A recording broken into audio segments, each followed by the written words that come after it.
Bien, seguimos conociendo las distintas propuestas que nos vamos a encontrar en las próximas elecciones provinciales y hoy nos visita el candidato a concejal de Rosario por la lista Juntos Avancemos. Estamos hablando de Mariano Romero, a quien le agradecemos la visita. Bueno, muchas gracias. Un gusto estar para mí con ustedes. Bueno, Mariano, arranquemos por el comienzo. ¿Quién es Mariano Romero y cómo surgió esta candidatura? Bueno, yo soy un militante social, soy abogado, además egresado en la UNR, pero desde muy joven, mientras estudiaba, mientras trabajaba después, me metí a tratar de aportar un granito de arena, desde abajo, desde lo social, para transformar una realidad que es muy injusta. Primero comencé cocinando para las personas en situación de calle, después he dado apoyo escolar, alfabetización, ya hace muchos años que soy el responsable de Zona Sur del Movimiento Evita, donde tenemos un montón de centros comunitarios, centros culturales, dispositivos de abordaje de consumo problemático, unidades productivas de la economía popular en los distintos barrios de la ciudad. ¿Cuántos años tenés, Mariano? Tengo 32. 32. Te podríamos contar dentro de esta juventud política en la cual no se identifica con los valores de la derecha que por ahí están tan anunciados mediáticamente, e incluso desde ciertos sectores de la política que ligan la juventud directamente a la derecha? No, es que eso no es así. Yo lo que veo es una juventud que está muy desencantada con el rumbo que ha tornado la política y que nos trae a una situación crítica en términos sociales. Pero no necesariamente esa rebeldía tiene que ser por derecha, todo lo contrario. Creo que la candidatura de Juan Monteverde seguramente sea el próximo intendente de Rosario, y también mi apuesta dentro de la interna de Juntos Avancemos son demostraciones de que hay otro camino posible, que no es un salto al vacío, que no es una improvisación y que tiene mucho que ver con ideales más de justicia social, de poder construir sociedades mucho más igualitarias y libres de violencias. ¿Fue una sorpresa el resultado de las PASO en las cuales terminaste ganando la interna? Sí, en realidad es una sorpresa porque el tipo de construcción política que tenemos nosotros no venía siendo algo que era premiado electoralmente. Nosotros tenemos una construcción política que es colectiva, no individual, en un sistema electoral que premia las caras y no los proyectos colectivos. Entonces eso no venía teniendo rédito en todas las elecciones. En primer lugar, un descontento con la política más tradicional se plasmó en el voto a famosos, sin demasiadas estructuras atrás y en muchos casos desembarcando pocos minutos antes del cierre de lista en la política. Eso evidentemente no nos trajo buenos resultados y creo que ha habido una apuesta a una renovación, no solamente en términos generacionales, sino también en formas de vinculación política. En cuanto a los proyectos, Mariano, ¿cuáles serían los primeros proyectos que presentarías en caso de asumir la banca?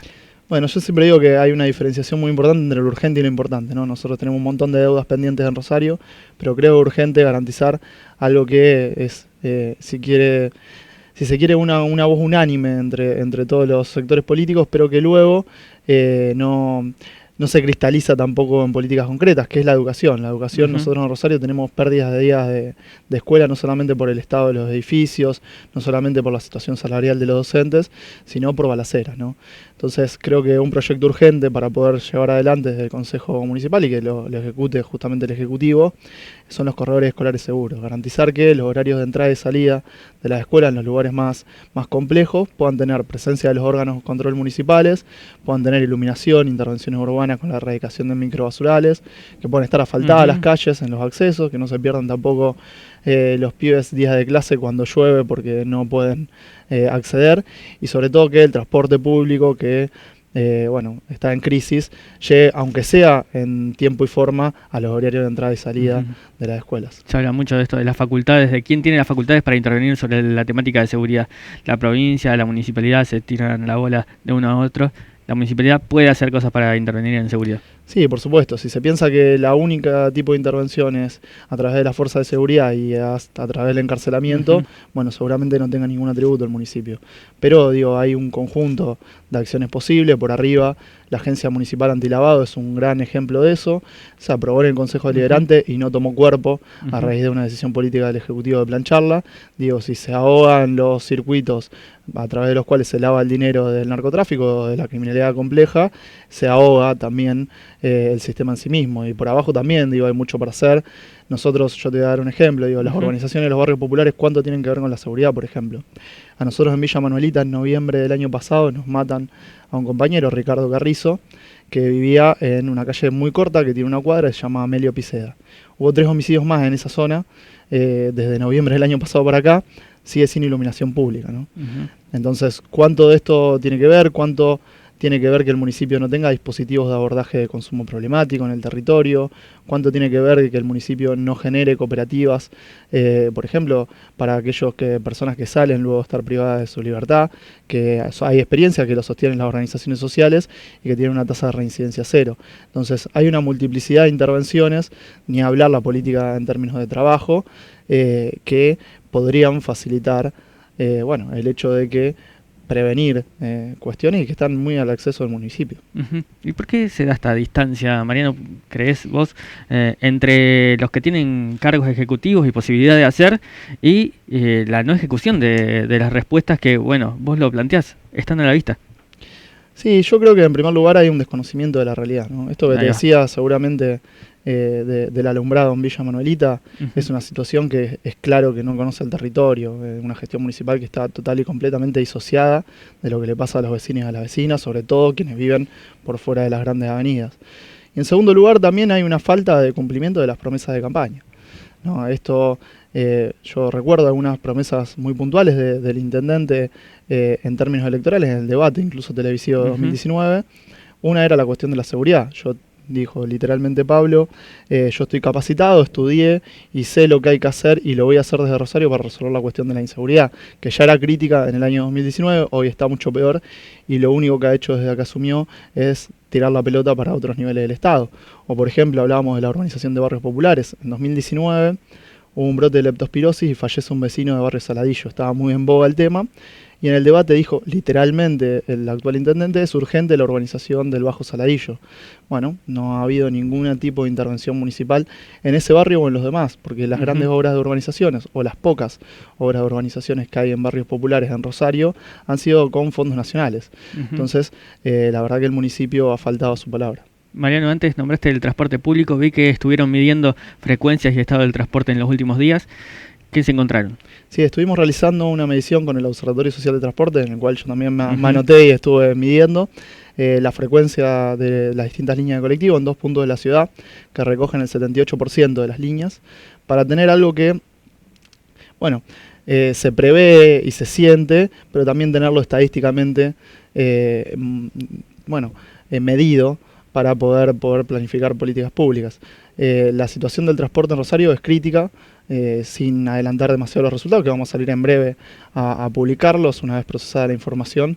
La frecuencia no se cumple, los pliegos no se cumplen, tenemos muchas unidades todavía que no son adaptadas, algo que es muy grave para las personas que tienen movilidad reducida. Y lo que vemos es que las líneas que mayor corte de boleto tienen, las líneas más lucrativas están a manos de un privado, y las líneas que, dan pérdidas, la absorbemos en el sector público. Esto se tiene que modificar, tiene que modificarse también la estructura del transporte. Nosotros tenemos un sistema concéntrico en cuanto a los colectivos, es decir, de todos los barrios hacia el centro, sin vinculación entre los propios barrios. Eso no puede estar sucediendo. Y la falta de inversión lo que genera es que cada vez se suban menos pasajeros al transporte público y por ende se dependa cada vez más de los subsidios, ¿no? Si tenemos muy poca frecuencia y además el GPS no te permite utilizar el cuando llega, seguramente cada vez se suban menos pasajeros a los colectivos y dependamos más de los subsidios nacionales. Decías que las líneas más rentables están en manos privadas. ¿La idea es que estén en manos estatales? Totalmente, el sector público tiene que absorber la totalidad, la pérdida para el sector público, la ganancia para los privados, y no por una cuestión de que funcionen con mayor o menor eficiencia una u otra, sino simplemente porque hay líneas que por su recorrido tienen mayor corte de boleto de manera histórica y otras menos. Bueno, esa situación se tiene que revertir. Mariano, antes decías, estamos detrás de la candidatura a la intendencia de Juan Monteverde, pero uno cuando ve detalladamente, Juan Monteverde pertenece a Ciudad Futura, que también presenta otra lista de concejales encabezada por Karen Tepp. ¿Cómo se explica esto? Eso es en parte una estrategia electoral. Juan viene por adentro de Juntos Avancemos, la colectora por adentro soy yo y también presenta la lista de Karen por fuera. Lo que nos va a permitir eso, más con los resultados de la interna, es que tengamos un bloque oficialista, porque no tengo ningún tipo de dudas que Juan va a ser el próximo intendente de Rosario, con mucho más volumen.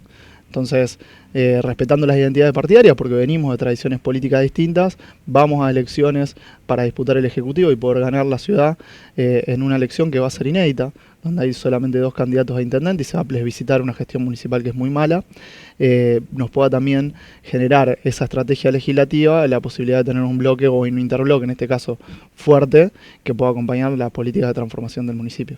¿Tuvieron la posibilidad de analizar los resultados de las pasos nacionales, así conjuntamente en Rosario Sin Miedo? Sí, sin lugar a dudas que a nivel nacional también hay un castigo, si se quiere, a gobiernos que no nos han transformado la vida o que no han sido los gobiernos de los sueños de absolutamente nadie, ¿no? Ahora yo creo que para hacer un paralelismo con la ciudad de Rosario, la diferencia entre Milei y lo que expresa Juan Monteverde no solamente es ideológica, sino que no hay improvisación en la propuesta municipal. Digo, es una propuesta que viene de una construcción sólida desde abajo durante mucho tiempo. Lo otro es una apuesta de un salto al vacío, bueno, y muchas veces pegándose un tiro en la pierna. Yo doy un ejemplo muy claro, digamos. La situación de los jubilados es crítica, sus ingresos no alcanzan y muchas veces por eso se ha castigado al gobierno nacional votando a Milei o a Bullrich. Ahora Milei propone eliminar las jubilaciones y Bullrich, cuando fue gobierno, la bajó un 13%. ¿Qué hacemos ahí? ¿Basta con construir memoria? Sí, lo que tenemos que hacer es poder construir para adelante, ¿no? Independientemente de las conquistas históricas que ha tenido el peronismo, la única posibilidad de volver a enamorar a nuestro pueblo es de realizar transformaciones en términos concretos a la vida de los trabajadores y de los más humildes. Ahora a nivel nacional se trata de hacer como una unidad nacional, un gobierno de unidad nacional, o al menos es lo que se propone, pero parece que esta unidad nacional se está construyendo como un amontonamiento de verticalidades y no entendiéndose que hay una fractura horizontal en la cual no se llega a los de abajo, o de abajo hacia arriba no se está construyendo, ¿no? Sí, evidentemente hay una crisis de representación. Ahora tenemos una situación que es urgente y que, bueno, digamos, lo que hay que hacer es tratar de impedir la avanzada de Milei, que va a ser la destrucción del Estado en sí mismo. Digo, una articulación que es muy peligrosa incluso para la propia democracia. Yo creo que se va a producir un balotaje seguramente entre Milei y Massa, y hay todas las fuerzas democráticas que queremos una sociedad más igualitaria, o por lo menos que queremos una convivencia democrática sana. Creo que nos vamos a alinear para poder derrotar a alguien que viene a romper absolutamente todo. ¿Cambia las posibilidades de crecimiento o al menos de resistencia de Rosario teniendo a Hapkin como intendente que como teniendo a Juan Monteverde en un hipotético gobierno de Javier Milei? Sí, totalmente. Nosotros lo que vimos de Pablo ha sido la no gestión directamente, entonces es muy, muy difícil poder pensar una resistencia a algo, ¿no? Incluso porque hay coincidencia ideológica en cierto sentido. Entonces es muy difícil poder pensar un rumbo distinto si seguimos por el mismo camino a nivel municipal. Y con un contexto en el cual va a ser de retroceso seguramente a nivel nacional si se dan esos resultados, o un proceso que puede ser de avanzada si se revierten esos resultados, esa potencia transformadora o esa resistencia va a ser pura y exclusivamente responsabilidad de Juan Monteverde como próximo intendente. Es muy difícil que se pueda llevar adelante con Pablo Hapkin. Me interesó esto de las coincidencias ideológicas. ¿Qué coincidencias ideológicas ves? Y a ver, hay un conservadurismo sin lugar a dudas que permea todo el sector, ¿no? La candidata a nivel nacional de Pablo Hapkin, incluso en las PASO, ha sido Patricia Bullrich. Nosotros vemos que en este momento Patricia Bullrich quiere diferenciarse de Milei, pero durante la campaña mostraron más coincidencias programáticas que disidencias. Bien, Mariano, quiero volver un poco a lo que es la ciudad. Antes hablaste de lo que es la necesidad de urbanizar barrios. También tenemos en la ciudad otro problema vinculado al acceso a la vivienda, como son los alquileres y demás. La ciudad no está atada de manos para intervenir sobre la temática del alquiler, si bien está debatida a nivel nacional con lo que es toda la ley de alquileres. ¿Qué harías vos desde el Consejo para intervenir sobre esta problemática? Bueno, la cuestión del alquiler es una situación que es muy compleja en Rosario y que también está muy atada en todo el país con la situación económica a nivel nacional. Es muy difícil poder tener previsibilidad cuando los salarios vienen a la baja y la inflación, bueno, indudablemente con este sistema de alquileres o con cualquier otro, pega en el precio de las viviendas. Ahora, nosotros la particularidad en Rosario es que tenemos un montón de vivienda ociosa que también se da porque Rosario es una ciudad de especulación inmobiliaria, ¿no? Entonces, si no hay ninguna herramienta de control estatal sobre viviendas que no van a ser puestas al servicio del interés y de la vivienda de la población, sino pura y exclusivamente a una herramienta más de especulación inmobiliaria financiera, o incluso, me permito decir, al lavado de activos provenientes de fuentes ilícitas, si nosotros no tenemos ningún control sobre eso, va a explotar la demanda y se van a retirar viviendas del mercado para hacer especulación. Entonces el costo de la vivienda va a crecer. Si nosotros no tenemos ningún programa, como no ha existido en tantísimos años, de vivienda popular, de acceso al crédito para la vivienda a nivel municipal, seguramente también la posibilidad de acceder a la vivienda propia va a ser un sueño muy difícil de alcanzar. Entonces necesitamos un Estado que intervenga y que no deje libre al mercado o a la especulación el precio de los alquileres, y eso en Rosario no ha existido y es algo que tiene que cambiarse. Mariano, escribiste un libro que se llama Las válvulas de escape de los sectores populares. ¿Cuánto de eso va a llegar con vos a la banca? Y muchísimo. El libro es, de hecho, vamos a hacer ahora en breve una presentación, una representación. El libro es un análisis que viene de todas las vivencias del territorio, pero que atraviesan a todas las clases sociales. Nosotros, creo que en Rosario, pero también a nivel país, digo, Rosario está en una situación un poquito más crítica, vivimos una olla a presión que es muy difícil por salir, con un montón de inseguridades, con un montón de angustias, que canalizan a través de determinadas cuestiones, que son efectos, si se quiere, no queridos. Algunos son positivos, ¿no? Hay válvulas de escape como, por ejemplo, la pertenencia a un club, a una religión, incluso a una organización, que son modos de resguardo ante las angustias individuales, ¿no? Pero el individualismo, el consumismo, la falta de previsión, digo, la falta de acceso a un empleo digno, la falta de acceso a medios para los bienes que nos ponen como deseables, lo que genera es muchas angustias colectivas que se traducen, por ejemplo, en Rosario tenemos el cuádruple de homicidios y el quíntuple de suicidios que la media nacional. Bueno, lo que analiza el libro no solamente este diagnóstico, sino también cuáles fueron las políticas concretas que se dieron con cada una de las problemáticas que nos atraviesan a raíz de esto, digo, el consumo problemático, la inseguridad, el mercado laboral y cómo han fracasado sistemáticamente en el último tiempo esas políticas, bueno, cómo debemos también hacer los caminos o poder pensar, digo, de manera colectiva, algunos caminos posibles para poder transformar esa realidad. Bueno, Mariano, a medida que avance el cronograma electoral seguramente nos volvamos a encontrar. Te agradecemos muchísimo tu tiempo y tu claridad. Bueno, muchísimas gracias. Gracias.